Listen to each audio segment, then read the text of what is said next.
Hello friends, welcome to the success Kendra. Friends देखिए, आज के इस सेशन में हम लोग बिहार मद्य निषेध पुलिस यानी कि बिहार उत्पाद सिपाही 2026, बिहार पुलिस जेल वार्डर यानी कि बिहार पुलिस कक्षपाल और चलंत दस्ता सिपाही का जो एग्ज़ाम 14 जून 2026 और 17 जून 2026 को जो लिया जाएगा, उसके लिए देखिए हिस्ट्री के यानी कि इतिहास के प्रीवियस ईयर क्वेश्चन को इस सेशन में हम डिस्कस करेंगे। और आप देख सकते हैं ये सब प्रश्न जो है बिहार मद्य निषेध पुलिस के पेपर में जो 14 मई 2023 को हुआ था उसमें पूछा गया है। उसके बाद देखिए बिहार मद्य निषेध पुलिस का जो एग्ज़ाम 16 अक्टूबर 2022 उसमें पूछा गया है। बिहार मद्य निषेध पुलिस का जो एग्ज़ाम 27 फरवरी 2022 को हुआ था उसमें पूछा गया है। देखिए 2022 में जो है 2 एग्ज़ाम लिया गया है बिहार मद्य निषेध पुलिस का, ठीक है। उसके बाद देखिए बिहार पुलिस कक्षपाल का 16 दिसंबर 2020 को 2 शिफ्ट में पेपर लिया गया था, शिफ्ट 1 और शिफ्ट 2।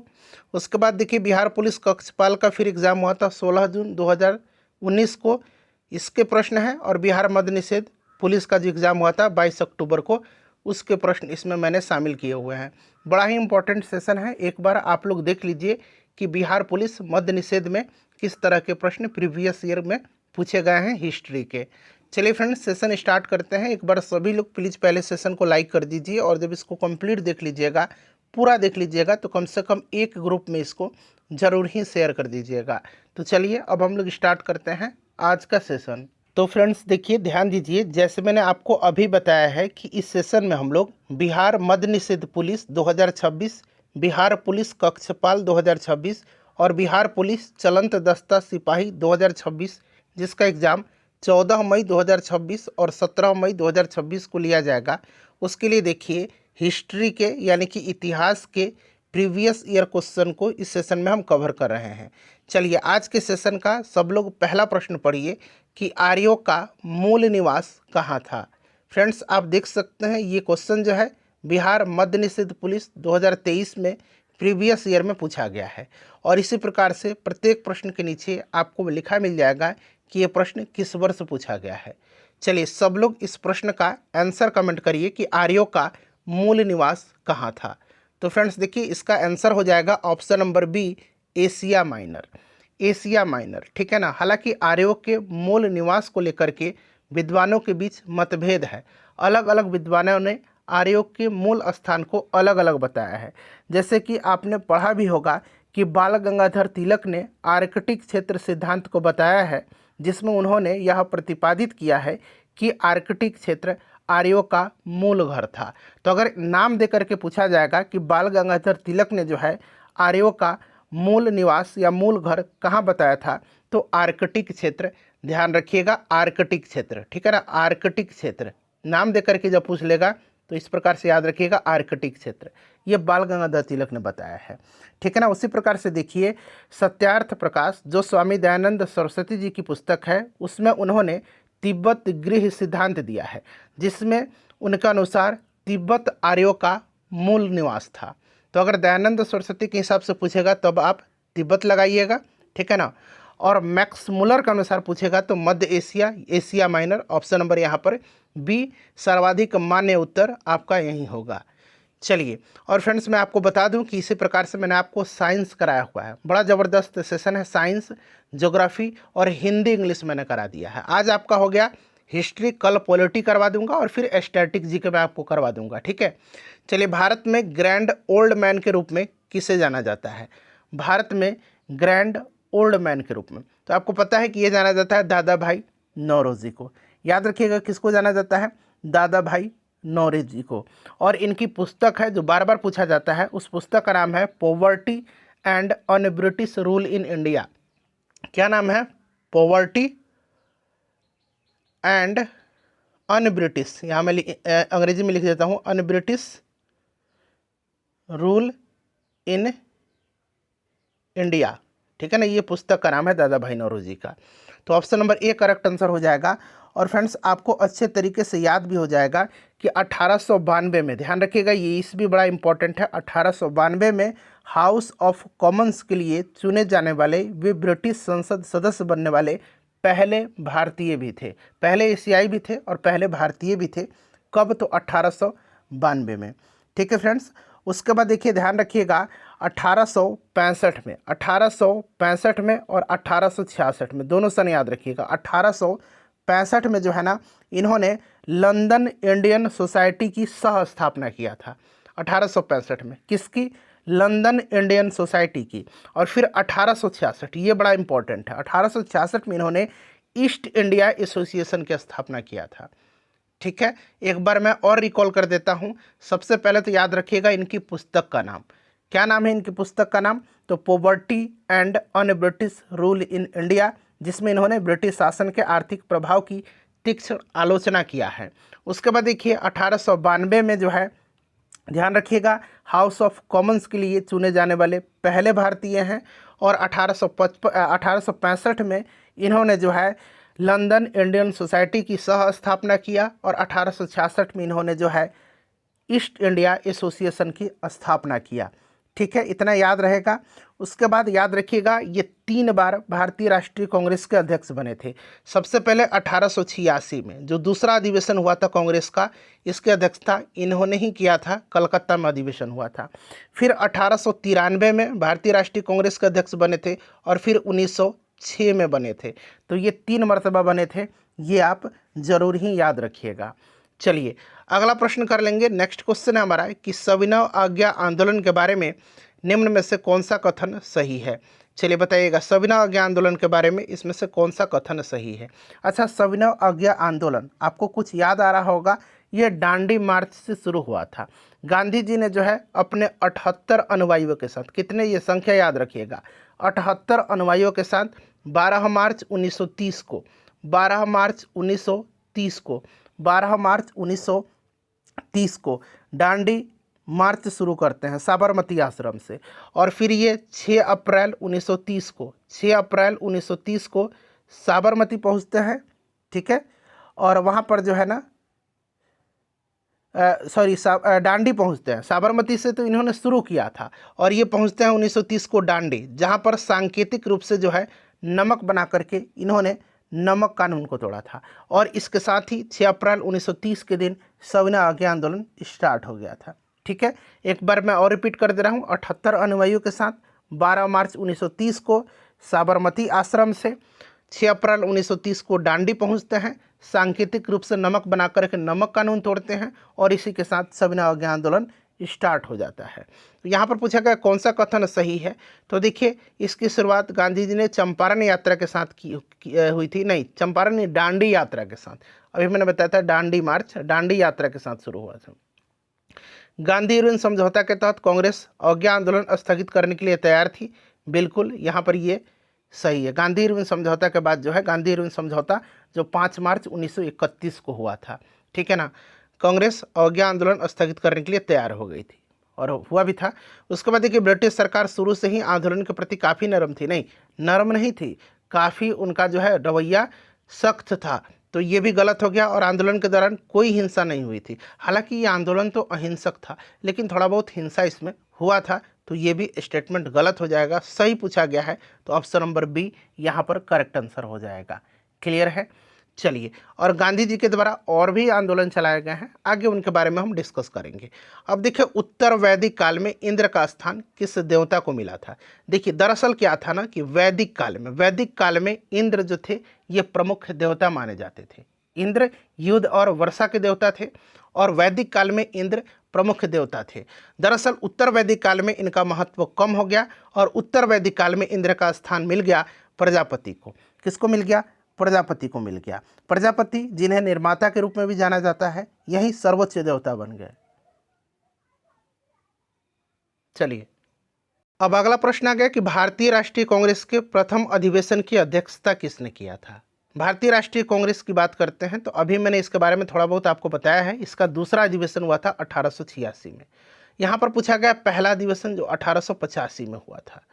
ठीक है, और इसकी अध्यक्षता किया था WC बनर्जी ने, यानी कि व्योमेश चंद्र बनर्जी ने किया था। और इसमें जो है 72 प्रतिनिधियों ने हिस्सा लिया था, ये भी ध्यान रखिएगा। और दूसरा अधिवेशन 1886 में कलकत्ता में हुआ था। ये बम्बई में हुआ था। पहला कहाँ पर हुआ था? बम्बई में हुआ था। दूसरा कहाँ पर हुआ था? कलकत्ता में। कलकत्ता में हुआ था। कलकत्ता में कब? 1886 में। इसकी अध्यक्षता किसने किया था? दादा भाई नौरोजी ने किया था। यहाँ पर देखिए दादा भाई नौरोजी दिया भी गया है। ठीक है। और ध्यान रखिएगा भारतीय राष्ट्रीय कांग्रेस की स्थापना 1885 में हुई थी, ये हुम ने किया था। और उस समय गवर्नर जनरल कौन था, या वायसराय कहिए, तो उस समय लॉर्ड डफरिन था। कौन था, लॉर्ड डफरिन, लॉर्ड डफरिन था। आगे इसके बारे में हम इसी सेशन में डिटेल में चर्चा करेंगे, ठीक है। चलिए, तो यहाँ पर option number D correct answer हो जाएगा। साइंस वाला और ज्योग्राफी वाला, हिंदी इंग्लिश वाला सेशन जाकर के जरूर देख लीजिएगा, मैंने प्लेलिस्ट बना दिया है। देखिए निम्नलिखित में से कौन सा सही रूप से सुमेलित नहीं है। अब यहाँ पर देखिए अलाई दरवाजा, अलाउद्दीन खिलजी, बिल्कुल ये करेक्ट है। जमात खाना मस्जिद, ये बलबन ने नहीं निर्माण कराया था। जमात खाना मस्जिद का निर्माण जो है ना, ये आपका मैं बताऊंगा, पहले देख लीजिए ये मिलान गलत है।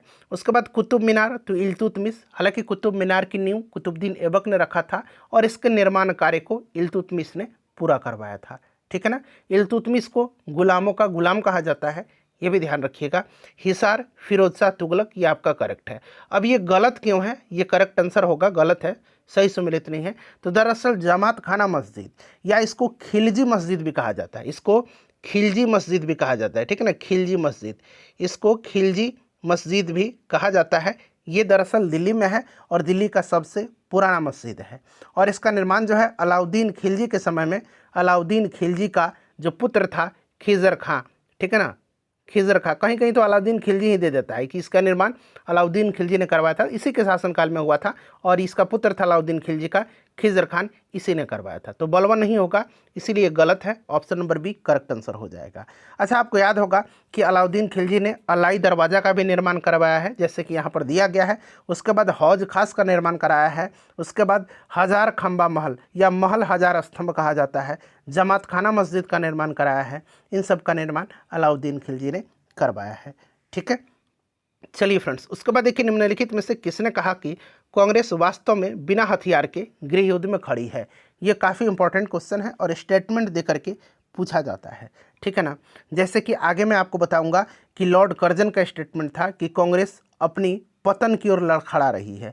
और मेरा विश्वास है, मतलब कहने का मतलब है कि मेरा विश्वास है कि कांग्रेस अपने पतन की ओर लड़खड़ा रही है और भारत में रहते मेरी महान महत्वाकांक्षाओं में से एक शांतिपूर्ण निधन में इसकी मैं सहायता करूं। ये स्टेटमेंट लॉर्ड कर्जन का था, कांग्रेस के लिए कहा था, ठीक है ना। उसके बाद लॉर्ड डफरिन, जिसके समय भारतीय राष्ट्रीय कांग्रेस की स्थापना हुई थी, उसने कहा था कि कांग्रेस जो है ये अल्पसंख्यक वर्गों का नेतृत्व करती है, यानी कि अति सूक्ष्म अल्पसंख्यक समुदाय कह करके संबोधित किया था लॉर्ड डफरिन ने भारतीय राष्ट्रीय कांग्रेस को। तो ये दो स्टेटमेंट हो गए।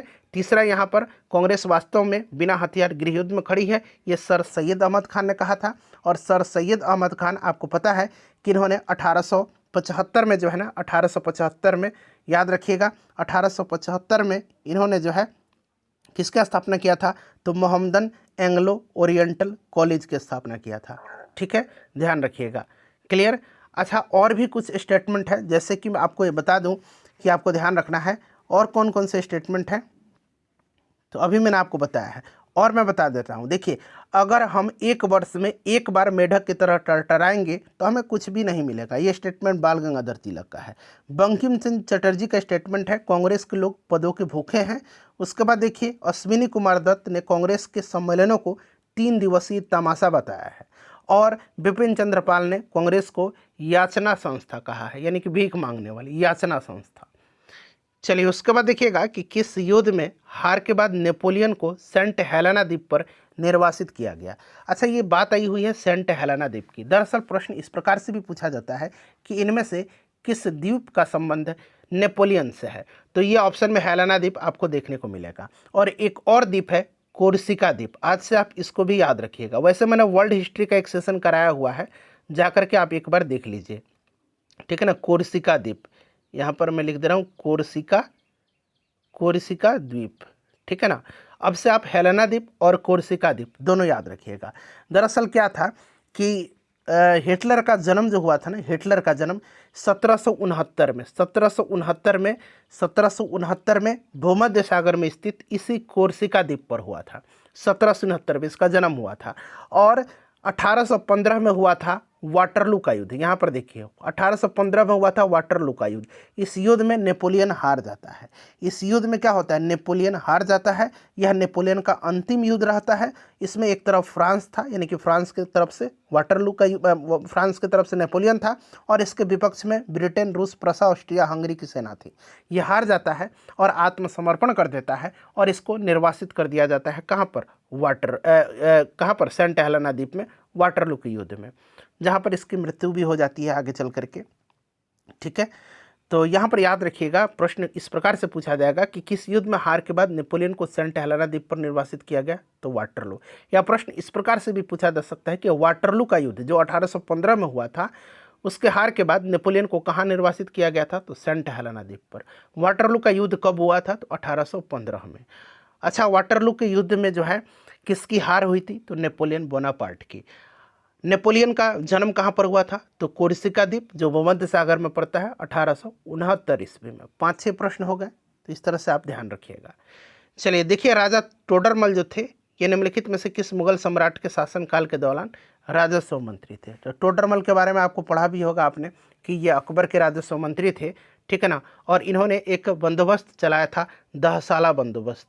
दहसाला बंदोबस्त याद रखिएगा, दहसाला बंदोबस्त किसके समय में, तो अकबर के समय में। किसने, तो राजा टोडरमल जो थे, इन्होंने ही चलाया था। ठीक है, चलिए उसके बाद देखिए कि कोलंबस ने किस बंदरगाह से अपनी महान यात्रा के लिए प्रस्थान किया था। अच्छा, कोलंबस, क्रिस्टोफर कोलंबस, वहीं जिसने अमेरिका की खोज किया था। ठीक है ना। तो दरअसल इसने जो है ना, एक बंदरगाह है पालोस बंदरगाह, ध्यान रखिएगा, पालोस बंदरगाह, यहीं से जो है इसने विश्व भर में अमेरिका की खोज के जन्म स्थान के रूप में जाना जाता है। ये पालोस बंदरगाह, यहीं से इसने अपनी महान यात्रा का शुरुआत किया था।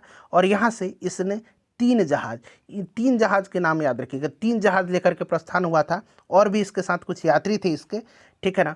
तो ये 3 जहाज कम से कम आप याद रखिएगा। एक जहाज है सांता मारिया, एक जहाज हो गया सांता मारिया, दूसरा जहाज हो गया आपका ला पिंटा, ला पिंटा, ये सब स्पेनिश थोड़ा सा नाम है, ला पिंटा, और एक है आपका ला नीना। ठीक है ना। तो ये 3 जहाज था, ये 3 जहाज लेकर के ये प्रस्थान किया था। ठीक है, 3 जहाज याद रखिएगा। अच्छा, कभी कभी पूछा जाता है कि केप ऑफ गुड होप की खोज किसने किया था। केप ऑफ गुड होप की खोज किसने किया था, तो बार्थोलोम्यू डियाज ने किया था। बार्थोलोम्यू डियाज ने किया था, ध्यान रखिएगा। केप ऑफ गुड होप की खोज बार्थोलोम्यू डियाज ने किया था। ठीक है, यहाँ पर पालोस बंदरगाह हो जाएगा। चलिए उसके बाद देखिएगा कि गांधी जी ने 1917 में चंपारण सत्याग्रह क्यों संचालित किया था। अब देखिए 1917 में गांधी जी ने चंपारण सत्याग्रह किया था, और भारत में इनका पहला ये सफल आंदोलन था, या पहला सत्याग्रह था कह सकते हैं। ठीक है ना। वैसे इन्होंने सत्याग्रह का प्रयोग सबसे पहले दक्षिण अफ्रीका में किया था। क्लियर। अच्छा, ये 1917 में ये इन्होंने जो है चंपारण से शुरू किया था, जो यहाँ पर नील किसान थे। यहाँ एक प्रथा थी 3 कटिया प्रथा, यानी कि 20 कट्ठे में से 3 कट्ठे पर नील की खेती करना अनिवार्य होता था। ठीक है ना।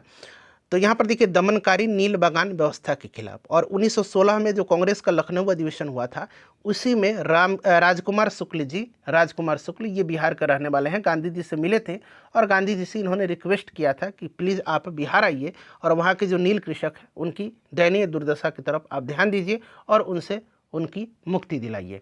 तो ये आए थे यहाँ। ठीक है, चलिए उसके बाद देखिएगा कि गांधी जी ने डांडी मार्च कहाँ से आरंभ किया था। गांधी जी ने डांडी मार्च कहाँ से आरंभ किया था, तो अभी मैंने बताया था साबरमती आश्रम से 12 मार्च 1930 को। ठीक है ना। और 78 अनुयायियों के साथ शुरू किया था। 6 अप्रैल 1930 को ये डांडी पहुँचते हैं।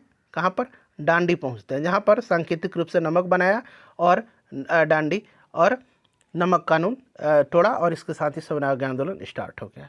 देखिए 1857 की क्रांति के समय निम्नांकित में से कौन भारत के गवर्नर जनरल था, बताइए। तो 1857 के समय में जो था, ये आपको पता होगा कौन था, लॉर्ड कैनिंग था ना, लॉर्ड कैनिंग के समय में हुआ था 1857 का। ठीक है, पहले ये गवर्नर जनरल था, और इसी के समय क्या हुआ, इसका जो पद था गवर्नर जनरल, ये अंतिम गवर्नर जनरल था, और पहला वायसराय भी था। वायसराय कर दिया गया था, ब्रिटिश क्राउन के हाथ में दिया गया सत्ता, और वायसराय नाम किया गया, और ये पहला वायसराय बना था। ठीक है। और 1857 की जो क्रांति हुई थी उसके बाद ब्रिटिश सैन्य शक्तियों का पुनर्गठन किया गया था। एक कमीशन बनाया गया था, उस कमीशन का नाम है पील कमीशन, यानी कि पील आयोग। याद रखिएगा, पील आयोग का गठन कब किया गया था? तो 1857 की क्रांति के बाद किया गया था, ठीक है ना, ध्यान रखिएगा, पील कमीशन का गठन। दरअसल क्या था, ब्रिटिश सैन्य बलों में जो उन कमजोरियों का उजागर हुआ था 1857 की क्रांति के समय, उसी को दूर करने के लिए किया गया था, ठीक है। चलिए उसके बाद देखिएगा, नेक्स्ट क्वेश्चन कर लेंगे कि असहयोग आंदोलन को वापस लेने के पश्चात किसने स्वराज पार्टी का गठन किया था? स्वराज पार्टी का गठन किसने किया था? तो आपको पता है स्वराज पार्टी की स्थापना 1923 में हुआ था। 1923 में किसने किया था? तो चित्तरंजन दास और मोतीलाल नेहरू ने किया था।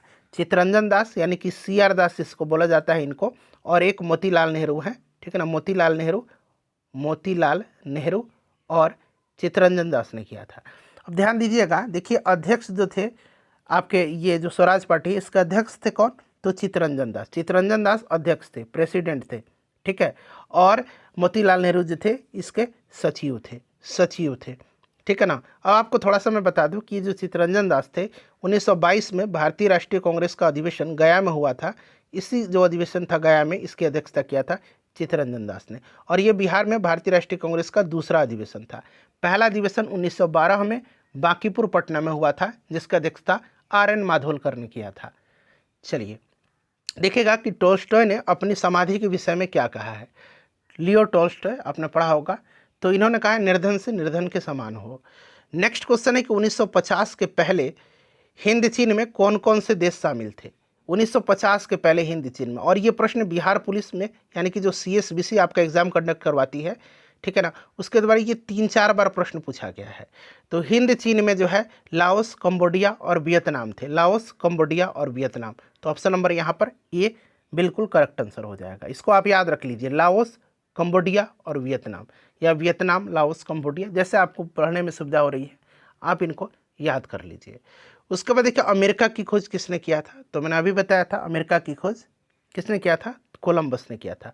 भारत के समुद्री मार्ग की खोज वास्को डी गामा ने किया था। 1498 में ये भारत आया था कालीकट पर, ठीक है। जमोरिन वहाँ का शासक था जिसने इसका स्वागत किया था। चलिए उसके बाद देखिएगा कि किस देश में नाजी पार्टी स्थापित हुई थी? नाजी पार्टी, तो नाजी पार्टी जो है ना, इसकी स्थापना 1920 में जर्मनी में हुआ था, ठीक है ना। और इसे आधिकारिक तौर पर national socialist German workers party कहा जाता था, ठीक है ना, national socialist German workers party कहा जाता था, ठीक है, ध्यान रखिएगा। हिटलर ने किया था, तो जर्मनी करेक्ट आंसर हो जाएगा। ये तो हो गया नाजी पार्टी। एक है आपका प्रश्न पूछा जाता है कि 1921 में, ठीक है ना, 1921 में जो है किसने नेशनल फासिस्ट पार्टी की स्थापना किया था? नेशनल फासिस्ट पार्टी यानी कि फांसीवादी पार्टी जो थी, फासिस्ट पार्टी की स्थापना किया था। तो ये क्या था? मुसोलिनी ने किया था। कहाँ पर? तो मुसोलिनी ने इटली में किया था। और नाजी पार्टी की स्थापना जर्मनी में हिटलर ने किया था, ठीक है। चलिए प्रथम विश्व युद्ध कब शुरू हुआ था? प्रथम विश्व युद्ध तो ये 1914 से 1918 तक चला था, 4 वर्षों तक, ठीक है, ध्यान रखिएगा। तो ये शुरू हुआ था 1914 में, समाप्त था 1918 में। इसके बारे में डिटेल में हमने जो वीडियो बनाए हुए हैं वर्ल्ड हिस्ट्री का, जो कल ही परसों मैंने आपको दिया हुआ है, अगर नहीं देखा आपने तो जाकर के देखिए, पूरा वर्ल्ड हिस्ट्री आपका बेहतरीन तरीके से समाप्त हो जाएगा। चलिए, और सेकंड वर्ल्ड वार कब शुरू हुआ था? तो 1939 में, और समाप्त होता 1945 में। देखिए निम्नलिखित में कौन दक्षिण अफ्रीका के रंगभेद आंदोलन से संबंधित है? दक्षिण अफ्रीका में जो रंगभेद है, गोरे कालों का भेद होता था, उससे संबंधित व्यक्ति हैं नेल्सन मंडेला। अच्छा, नेल्सन मंडेला ये बाद में दक्षिण अफ्रीका के राष्ट्रपति भी बनते हैं, और आपको याद होगा कि ये दक्षिण अफ्रीका के पूर्व राष्ट्रपति हैं, और इनको 1990 में जो है भारत रत्न से सम्मानित किया गया है, भारत रत्न से। और भारत रत्न से सम्मानित होने वाले ये दूसरे विदेशी हैं। पहले विदेशी कौन थे? खान अब्दुल गफ्फार खान, पाकिस्तान के थे, और दूसरे विदेशी जो है ये नेल्सन मंडेला हैं। इनको 1990 में भारत रत्न से सम्मानित किया गया था। चलिए नेक्स्ट क्वेश्चन है कि हड़प्पा के किस स्थल में जल प्रणाली के प्रमाण मिले हैं? काफ़ी इंपॉर्टेंट क्वेश्चन है। हड़प्पा के किस स्थल से जल प्रणाली के प्रमाण मिले हैं? अब देखिए फ्रेंड्स, दरअसल यहाँ पर बात करते हैं उन्नत जल प्रबंधन प्रणाली करके प्रश्न पूछता है कभी कभी कि हड़प्पा के किस स्थल से उन्नत जल प्रबंधन प्रणाली के साक्ष्य मिले हैं, तो ये धौलावीरा से मिला है। धौलावीरा है कहाँ पर, तो धौलावीरा जो है ये कहाँ पर पड़ता है, गुजरात में पड़ता है ना। धौलावीरा स्थल पर एक अद्वितीय जल प्रबंधन प्रणाली का साक्ष्य मिला है। और धौलावीरा से ही सिंधु घाटी सभ्यता में स्टेडियम का भी प्रमाण मिला है। खेल का मैदान, स्टेडियम का प्रमाण पूछा जाएगा कहाँ से मिला हुआ है, तो ये भी याद रखिएगा धौलावीरा से ही, ठीक है ना। लोथल जो था, लोथल आपको याद होगा कि लोथल जो है ये आपका एक शिपयार्ड था, ठीक है ना, और वहाँ पर भोगवा नदी के तट पर, है ना। चलिए, और लोथल से एक और प्रश्न पूछता है कि सिंधु घाटी सभ्यता के निम्न स्थलों में से किस स्थल पर शतरंज के समान एक खेल का साक्ष्य मिला है, तो शतरंज खेल का साक्ष्य इसी लोथल से मिला है, ठीक है। चलिए, उसके बाद देखिएगा कि 1855 में देश की पहली जूट मिल कहाँ पर स्थापित हुई थी, तो ये आपको याद रखना है कलकत्ता में। सन आप जरूर याद रखिएगा 1855 में, ठीक है। चलिए, उसके बाद नेक्स्ट क्वेश्चन है कि सविनय अवज्ञा आंदोलन कब और किस यात्रा से आरंभ हुआ। सब कुछ अभी बताया है, किस यात्रा से स्टार्ट हुआ, तो 1930 का डांडी मार्च से स्टार्ट हुआ था। 12 मार्च 1930 को शुरू हुआ था डांडी मार्च, ठीक है। चलिए, उसके बाद देखिए लेनिन का उत्तराधिकारी कौन था। वहीं लेनिन आपको याद होगा जो बोल्शेविक दल का नेता था, बोल्शेविक, और ये लेनिन किस देश का था, तो रूस का, ठीक है। और ये जो था बोल्शेविक दल का नेता था, ठीक है, और इसका उत्तराधिकारी जो हुआ था ये स्टालिन हुआ था। लेनिन ने एक प्रश्न पूछा जाता है कि रूस में नई आर्थिक नीति की घोषणा कब किया था, तो 1921 में लेनिन ने रूस में नई आर्थिक नीति का घोषणा किया था। यह प्रश्न आप याद रखिएगा। चलिए, उसके बाद देखिए चटगांव शस्त्रागार डकैती की योजना किसने तैयार किया था, बताएंगे। चटगांव शस्त्रागार डकैती, इसको चटगांव आर्मरी रेड भी बोला जाता है। दरअसल ये घटना जो है ये 18 अप्रैल 1930 की है। आप 1930 सन केवल याद रख सकते हैं, ठीक है ना।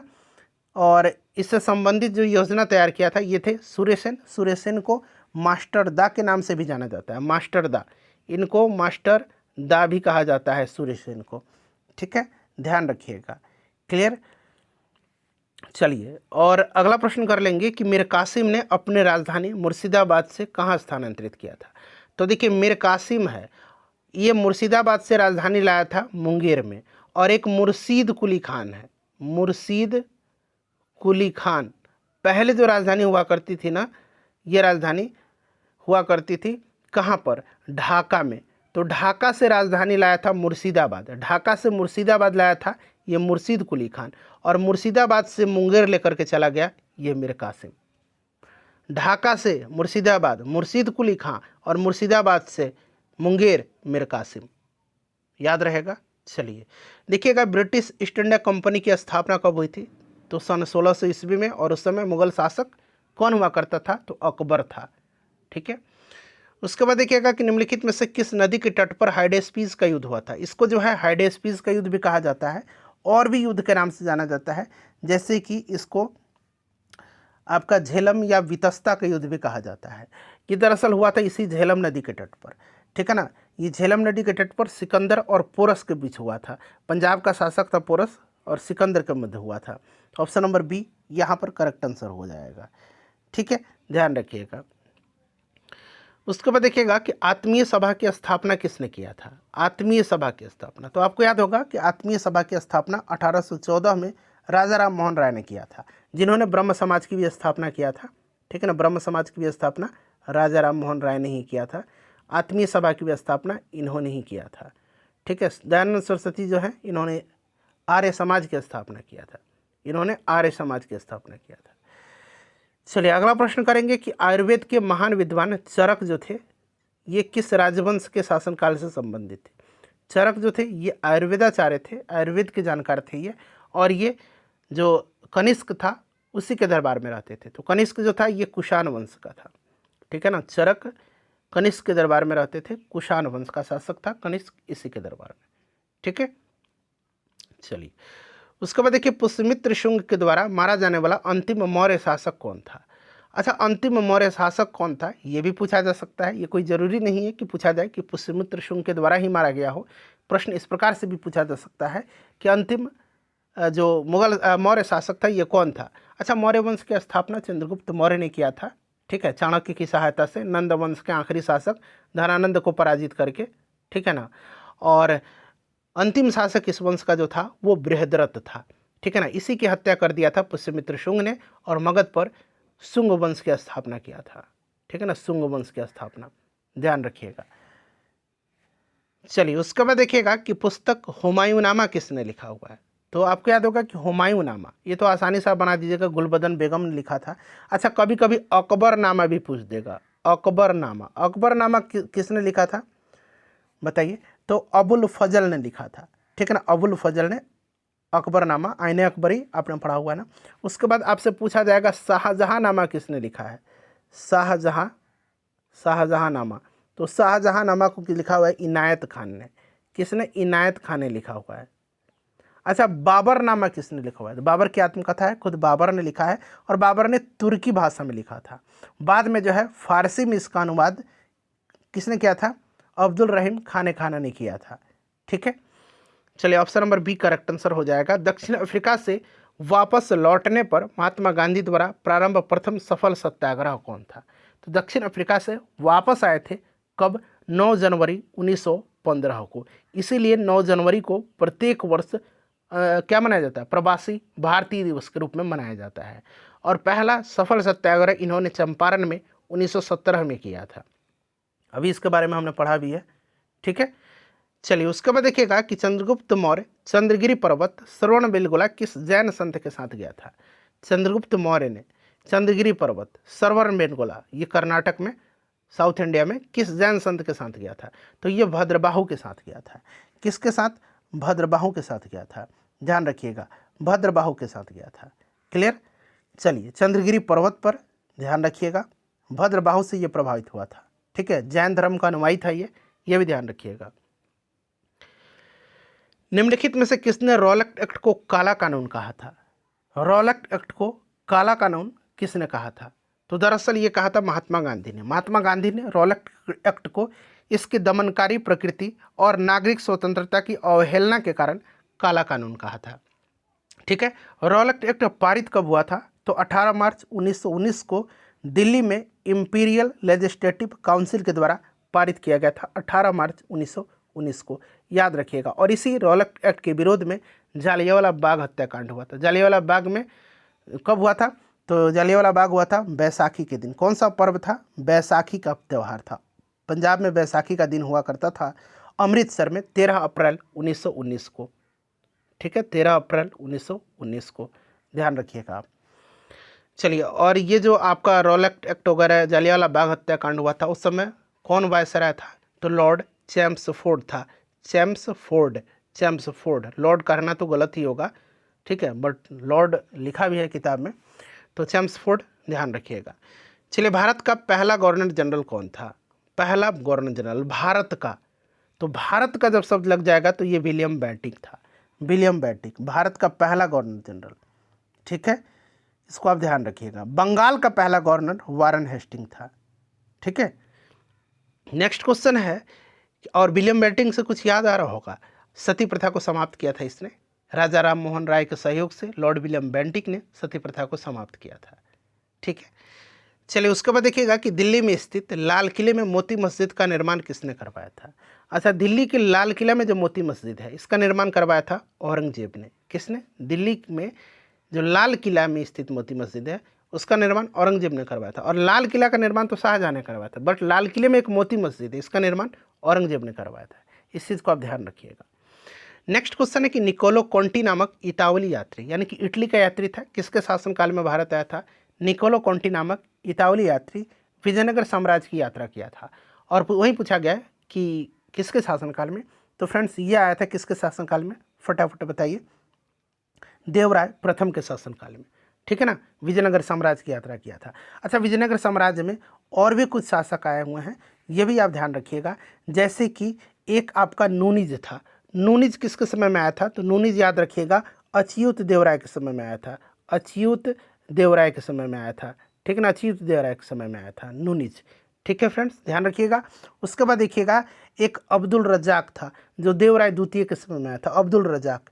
और एक था बारबोसा और डोमिंग पायस, बारबोसा, दो थे, एक बारबोसा था और एक था डोमिंग पायस, डोमिंग पायस, डोमिंग ये ग है एक हटा दीजिए, डोमिंग पायस। तो ये थे ये आपके आए हुए थे हाँ कृष्णदेव राय के दरबार में। याद रहेगा निकोलो कॉन्टी देवराय प्रथम के समय में, नूनिज अच्युत देवराय के समय में, अब्दुल रजाक देवराय द्वितीय के समय में, और बारबोसा और डोमिंग पायस कृष्णदेव राय के समय में। चलिए उसके बाद देखिएगा कि आर्य समाज के संस्थापक कौन थे। तो अभी मैंने बताया था आर्य समाज की स्थापना 1875 में दयानंद सरस्वती ने किया था। दयानंद सरस्वती की पुस्तक का नाम याद रखिएगा सत्यार्थ प्रकाश, ठीक है। वेदों की ओर लौटो का नारा इन्होंने ही दिया था।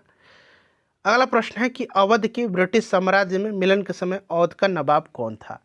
अच्छा, आपसे प्रश्न ये भी पूछा जाएगा कि ये तो पूछ लिया गया है कि अवध की ब्रिटिश साम्राज्य में मिलन के समय अवध का नवाब कौन था, बताइए। पहले बताइए फिर मैं बताता हूँ, फटाफट बताइए। तो देखिए ये सन भी पूछा जाता है, कब हुआ था, तो 1856 में हुआ था। अवध पर कुशासन का आरोप लगा करके लॉर्ड डलहौजी ने, किसने, लॉर्ड डलहौजी ने 1856 में अवध पर कुशासन का आरोप लगा करके लॉर्ड डलहौजी ने इसको ब्रिटिश साम्राज्य में मिला लिया। और उस समय वाजिद अली शाह जो था ये अवध का नवाब हुआ करता था, ठीक है। तो ये आप जरूर याद रखिएगा, क्लियर। चलिए उसके बाद नेक्स्ट क्वेश्चन है हमारा कि असहयोग आंदोलन प्रारंभ होने का कारण क्या था। असहयोग आंदोलन प्रारंभ होने का कारण क्या था, फटाफट बताइए। तो इसका मुख्य कारण जो था वो जालियांवाला बाग हत्याकांड था, ठीक है। अभी मैंने बताया था जो 1919 में हुआ था, वैसाखी त्यौहार था, ठीक है। चलिए असहयोग आंदोलन कब हुआ था, तो 1920 में स्टार्ट हुआ था, क्लियर। 1 अगस्त 1920 को गांधी जी ने शुरू किया हुआ था। अगला क्वेश्चन है 1919-20 में दरभंगा किसान आंदोलन के प्रमुख नेता कौन थे। अच्छा 1919-20 में जगह दरभंगा पूछ दिया गया, इसी ने विद्यानंद आंसर होगा। विद्यानंद कहाँ पर दिया गया है, विद्यानंद नहीं दिया गया है, तो याद रखिएगा विद्यानंद थे, यहाँ पर विद्यानंद ऑप्शन में नहीं दिया गया। तो यहाँ पर एक ऑप्शन आप विद्यानंद बना सकते हैं, ठीक है ना, स्वामी विद्यानंद, यहाँ पर आप बना लीजिए स्वामी विद्यानंद, ठीक है ना। चलिए अगला प्रश्न करेंगे, गौतम बुद्ध ने अपना प्रथम उपदेश कहाँ पर दिया था। तो प्रथम उपदेश इन्होंने अपना कहाँ पर दिया था, सारनाथ में दिया था, ठीक है ना, ध्यान रखिएगा प्रथम उपदेश इन्होंने सारनाथ में दिया था, ठीक है। चलिए महात्मा गांधी के राजनीतिक गुरु के रूप में किसे जाना जाता है, तो ये सब आपको भी पता होगा कौन है, तो गोपाल कृष्ण गोखले, ठीक है ना, गोपाल कृष्ण गोखले हैं महात्मा गांधी के राजनीतिक गुरु। उसके बाद देखिए लाख बख्श के नाम से किससे जाना जाता है, लाख बख्श मतलब लाखों का दान करने वाला, ये जाना जाता है कुतुबुद्दीन ऐबक को, ठीक है। अच्छा एक कलंदर कहा जाता है, कलंदर की उपाधि दिया गया था किसको, बाबर को, कलंदर, कलंदर की उपाधि किसको दिया गया था, बाबर को दिया गया था। गुलामों का गुलाम इल्तुतमिश को कहा जाता है, ठीक है। चलिए उसके बाद देखिए पाली ग्रंथों में गांव के मुखिया को क्या कहा जा गया है, तो पाली ग्रंथों के अनुसार 6ठी शताब्दी ईसा पूर्व में गांव के मुखिया को भोजक कहा जाता था, क्या, भोजक या ग्राम भोजक कहा जाता था, ठीक है, ध्यान रखिएगा, गांव के मुखिया को भोजक कहा जाता था। चलिए उसके बाद नेक्स्ट क्वेश्चन हमारा कि 13वीं शताब्दी में सेना का सर्वोच्च अधिकारी कौन होता था। अच्छा मुगल काल में अगर पूछेगा कि पंचायत के मुखिया को क्या कहा जाता था, तो मुकद्दम कहा जाता था, ठीक है ना, मुकद्दम, मुकद्दम कहा जाता था। क्या ये आधा दो है, आप इस तरह से भी लिख सकते हैं, मुकद्दम, मुकद्दम कहा जाता था मुगल काल में गांव के मुखिया को, ठीक है। और पाली ग्रंथ में गांव के मुखिया को भोजक, ग्राम भोजक कहा जाता था। हाँ ये देख लीजिए 13वीं शताब्दी में सेना का सर्वोच्च अधिकारी तो ये खान था। उसके बाद एक डेल्फ नामक डच लौका ने 1605 में कहाँ पर लंगर डाला था, तो फ्रेंड्स ये मछलीपट्टनम में डाला था। और 1605 में ही आपको याद रखना है कि डचों ने आंध्र प्रदेश के मछलीपट्टनम में ही अपनी पहली फैक्ट्री स्थापित किया था। उसके बाद देखिए गुप्त वंश के ह्रास के पश्चात उत्तर भारत के बड़े भाग का पुनर्गठन किसने किया। गुप्त वंश का जब पतन हो गया तो एक राजा आता है, वो राजा है हर्षवर्धन, जिसने पूरे उत्तर भारत का पुनर्गठन किया था, ठीक है ना। और पूछा जाएगा कि हर्षवर्धन किस वंश का था, तो याद रखिएगा हर्षवर्धन जो था ये आपका पुष्यभूति वंश का शासक था, पुष्यभूति वंश का शासक था। इसी के समय ह्वेन स्वांग आया था, पूछा जाता है कि चीनी यात्री ह्वेनसांग आया था किसके समय में, तो इसी हर्षवर्धन के समय में। ठीक है, याद रखिएगा आप। हर्षवर्धन बड़ा विद्वान आदमी था, इसने जो है 3 जो है नाटक लिखा है, याद रखिएगा। एक नाटक है प्रियदर्शिका, नाम लिख रहा हूँ यहाँ पर, प्रियदर्शिका, ये याद भी रहेगा आपको, प्रियदर्शिका, प्रियदर्शिका। दूसरा नाटक इसने लिखा था रत्नावली, रत्नावली। तीसरा नाटक इसने लिखा था नागानंद, नागानंद। तो पूछा जाएगा रत्नावली किसकी रचना है, हर्षवर्धन की। प्रियदर्शिका हर्षवर्धन की, नागानंद हर्षवर्धन की। किस वंश का है हर्षवर्धन, पुष्यभूति वंश का। चलिए उसके बाद देखिएगा कि भारत में गुलाम वंश का संस्थापक, तो 1206 में स्लेव डायनेस्टी, गुलाम वंश की स्थापना कुतुबुद्दीन ऐबक ने किया था। ठीक है, चलिए, और कुतुबुद्दीन ऐबक को कुरान खां के नाम से भी जाना जाता है। बड़े सुरीले अंदाज में ये कुरान पढ़ता था, इसलिए इसका नाम कुरान खां भी पड़ा है। तो कुरान खां के नाम से अगर पूछा जाएगा किसको जाना जाता है, तो कुतुबुद्दीन ऐबक को। ठीक है, चलिए उसके बाद देखिएगा कि निम्नलिखित घटनाओं में से कौन सी घटना 1919 में घटी थी। तो 1919 में जलियांवाला बाग हत्याकांड हुआ था 13 अप्रैल 1919 को, 13 अप्रैल 1919 को। ठीक है, आपको याद रहेगा। उसके बाद बंगाल विभाजन, तो आपको याद है ना, बंगाल विभाजन हुआ था 1905 में लॉर्ड कर्जन के समय में। ठीक है, अस्थाई बंदोबस्त ये 1793 में लॉर्ड कर्नवालिस ने किया था। ठीक है, तो 1919 में जलियांवाला बाग हत्याकांड हुआ था 13 अप्रैल 1919 को। चलिए उसके बाद देखिएगा कि 1916 में मद्रास में स्वशासन आंदोलन यानी कि होम रूल आंदोलन के प्रवर्तक कौन थे। तो मद्रास में पूछेगा तो एनी बेसेंट, और मुंबई में पूछेगा तब बाल गंगाधर तिलक। ठीक है, चलिए उसके बाद अगला प्रश्न करेंगे हम लोग कि निम्नलिखित में से किसने 1857 के विद्रोह का कानपुर से नेतृत्व किया था।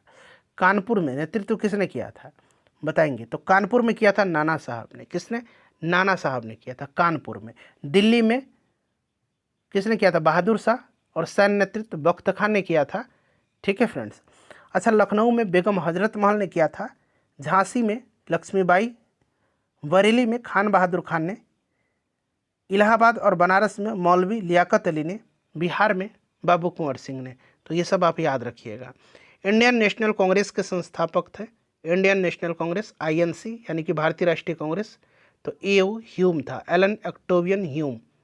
ठीक है, चलिए उसके बाद देखिएगा कि कांग्रेस का प्रथम अधिवेशन 1885 में बम्बई में व्योमेश चंद्र बनर्जी की अध्यक्षता में संपन्न हुआ। उस समय भारत का वायसराय कौन था, पहले ही मैंने एक्सप्लेनेशन में बताया था ना कि 1885 में बम्बई में हुआ था W.C. बनर्जी यानी कि व्योमेश चंद्र बनर्जी की अध्यक्षता में। ठीक है, और उस समय वायसराय लॉर्ड डफरिन था, यहाँ पर है Lord Dufferin, option number A में है। ठीक है, चलिए उसके बाद देखिएगा कि मुस्लिम लीग की स्थापना 1906 में हुई थी। उस समय कब, जब 1906 में मुस्लिम लीग की स्थापना हुई थी, उस समय उसके उद्देश्य में कौन सा बात सम्मिलित नहीं था। अब देखिए मुस्लिम लीग की स्थापना 1906 में हुई थी, याद रखना आपको। ठीक है, 30 दिसंबर 1906 को ढाका में, जो भी बांग्लादेश में पड़ता है, बांग्लादेश की राजधानी है ढाका, वहीं पर हुआ था। और उस समय दरअसल इसकी जो उद्देश्य था वो उद्देश्य कुछ और था। उस समय उसका उद्देश्य ये सब नहीं था कि द्विराष्ट्रीय सिद्धांत करना है, भारत पाकिस्तान बांट देना है, सांप्रदायिक विभाजन कर देना है, पाकिस्तान का मांग करना है, ये सब उस समय नहीं था। उस समय जो है उसका मांग था, मुख्य उद्देश्य था ब्रिटिश भारत में मुसलमानों के राजनीतिक अधिकारों की रक्षा करना और उनके हितों के जो है सरकार के हितों को सरकार के सामने रखना। मतलब मुस्लिम समुदाय का जो है राजनीतिक अधिकार की रक्षा करना और उनके हितों को सरकार के समक्ष प्रस्तुत करना, ये मेन उसका उस समय मोटो था। फिर बाद में जो है ना ये सब मांग आ गया बाद में, ये सब तो उस समय नहीं था। 1906 में कोई नहीं था इसमें से, कौन सा सम्मिलित नहीं था, तो उपरिक्त सभी, इसमें से कोई भी नहीं था। अच्छा, एक जो है मुस्लिम लीग पूछा जाता है कि मुस्लिम लीग ने जो है प्रत्यक्ष कार्रवाई दिवस कब मनाता है। तो प्रत्यक्ष कार्रवाई दिवस कब मनाया था, याद है आपको। प्रत्यक्ष कार्रवाई दिवस बड़ा पूछा जा रहा है आजकल। तो प्रत्यक्ष कार्रवाई दिवस कब मनाया था, फटाफट बताइए। तो प्रत्यक्ष कार्रवाई दिवस मनाया था 16 अगस्त 1946 को। 16 अगस्त, डेट सहित याद रखिएगा, 16 अगस्त 1946 को। तो इतना सब ये सब ध्यान रखिएगा। चलिए अगला प्रश्न करेंगे हम लोग अब चलिए अगला प्रश्न है कि अंग्रेज़ों के खिलाफ भारत छोड़ो आंदोलन जो है महात्मा गांधी ने कब चलाया था। तो महात्मा गांधी ने भारत छोड़ो आंदोलन कब चलाया था, क्या आपको याद नहीं है? बिल्कुल याद है आपको, 1942 में, 1942 में। ठीक है, कब? 1942 में। बहुत ही इंपॉर्टेंट है, इसको ध्यान रखिएगा आप 1942 में। भारत छोड़ो आंदोलन 1942, असहयोग आंदोलन 1920, चंपारण सत्याग्रह 1917, खेड़ा सत्याग्रह 1918, सविनय आंदोलन 1930। तो ये सब याद रहेगा ना आपको, ठीक है। चलिए उसके बाद अब हम लोग नेक्स्ट क्वेश्चन कर लेंगे। अगला प्रश्न क्या है कि तृतीय पानीपत युद्ध में मराठे पराजित हुए थे। अच्छा, आप लोग मुझे कमेंट करके बताइए, ये प्रश्न मैं आपके लिए रख रहा हूँ कि तीसरा पानीपत का युद्ध हुआ था कब, बताइए। तीसरा पानीपत का युद्ध कब हुआ था, पहले कमेंट करके बता दीजिए, बताइए, उसी के बाद हम आगे बढ़ेंगे। चलिए देखिए, तीसरा पानीपत का युद्ध 1761 में हुआ था, अहमद शाह अब्दाली और मराठों के बीच में, ठीक है। सदाशिवराव भाऊ, याद है ना आपको, तो याद रखिएगा आप, क्लियर। और इसमें जो है नेतृत्व किया था मराठों का, और इसमें जो है मराठों की हार हो गई थी, ठीक है। पानीपत की युद्ध में मराठा नेतृत्व किसके हाथ में था, ये भी प्रश्न पूछा जाता है, तो आपको याद रखना है कि नेतृत्व किया था सदाशिवराव भाऊ ने, ठीक है। अहमद शाह अब्दाली और मराठों के बच्चे में, तो अहमद शाह अब्दाली अफगानी था, वो भी आपने देखा होगा तो याद होगा।